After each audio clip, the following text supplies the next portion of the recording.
Oh, well, there is one small thing here that I don't understand, though. Your mileage. The guy said that the garage wrote it down.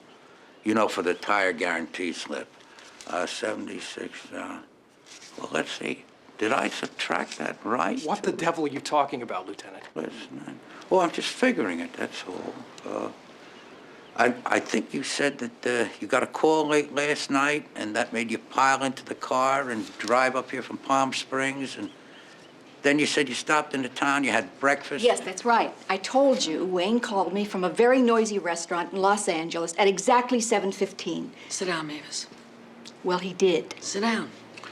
Yes, but it's 110 miles from Palm Springs to Los Angeles, plus it's another 20 here, that's 130.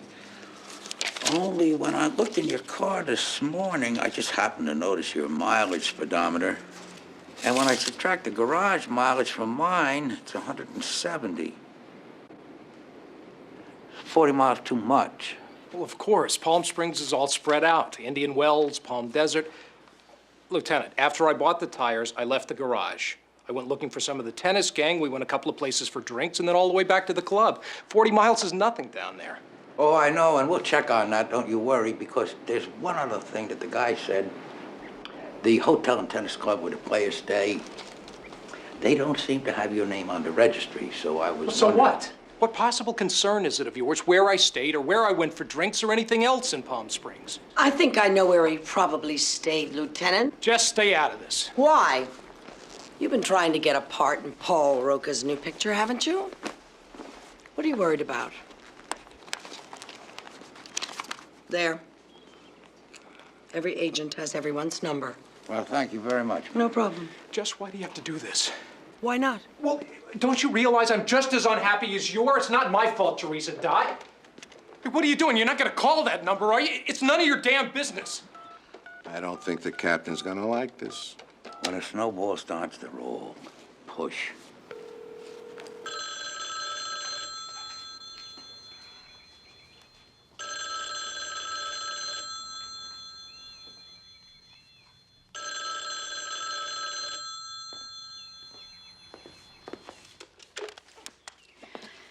Hello. Hello, I'd like to speak to Mr. Paul Roca, please. I'm sorry, Mr. Roca is in New York for a few days. Well, it was a Mr. Wayne Jennings that I'm calling about. I understand that Mr. Jennings was staying at Mr. Roca's house. Who? Mr. Jennings. Oh, that tennis player, Wayne Jennings. Well, I suppose my husband might have told him that someone could use our guest house. Well, he wouldn't be there now, though. I'm sure the tennis matches have started already. Oh, he would have left there much earlier than that. As I understand it, he got a phone call maybe sometime after midnight last night. Well, how on earth would I know? Who is this, anyway? Oh, didn't I say?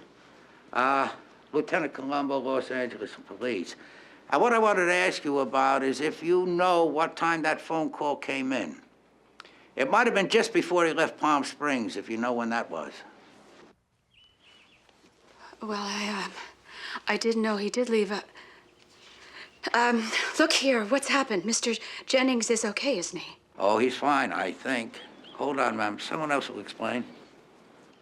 Why don't you tell him the truth? I have told the No, truth. you didn't. You've been lying. Just tell him the truth. Why don't you get him to tell you the truth? How do you know he's lying, ma'am? That phone call, Lieutenant, was a little after 3 in the morning. What are you talking about? And it wasn't from a friend of Teresa's who said she told him what she said on TV. It was from Teresa herself. Well, that's ridiculous. Telling you to get lost.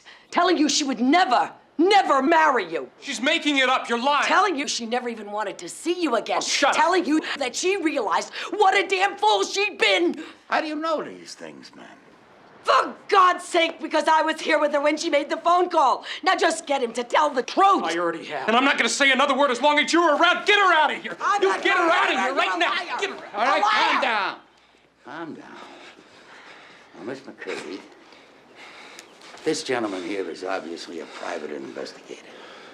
Does he work for you, maybe? I hired him a few days ago. I'm sorry they picked you up, Charlie. Tell him everything you know. Yeah, glad to get off the hook. Not much on Mr. Jennings' background yet, Lieutenant. But there is something about this car stuff might interest you. And a newspaper delivery guy you might want to pick up. See, I paid him a few bucks to keep an eye out, and just a little while ago, I got a call from him. Says he saw that red Jag of Mr. Jennings this morning, sometime around 7. What? Where? Right out here down the highway a mile or two. Said it passed him like he was standing still. On its way south, heading back into town from here. Got him? Strauss, I couldn't help it. I don't even know how it happened, except when I went into her bedroom, there was a gun, and there was a black notebook filled with lies about me. And I went down to the study, and I found her there on the floor near the open safe. And I don't know what happened. I just couldn't control myself. I must have... Oh, God, I don't know what I was doing. Oh, my God. I never saw a guy unwind that fast. Miranda? I guess you better.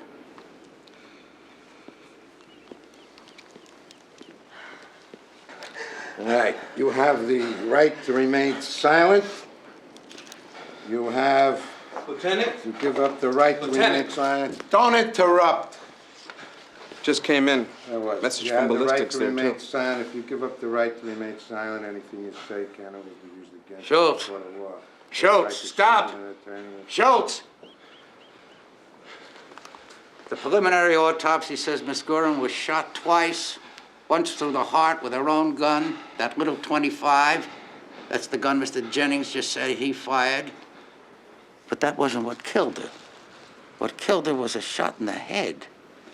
And that, says ballistics, was from a different gun, a .22 caliber. And it was fired quite a bit earlier. Over a half hour earlier, in fact. The conclusion of the preliminary autopsy report is as follows. Whoever shot Miss Gorin in the heart later with her own .25 caliber just shot a dead body.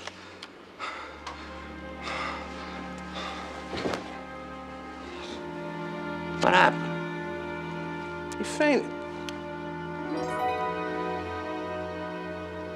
Just one more thing.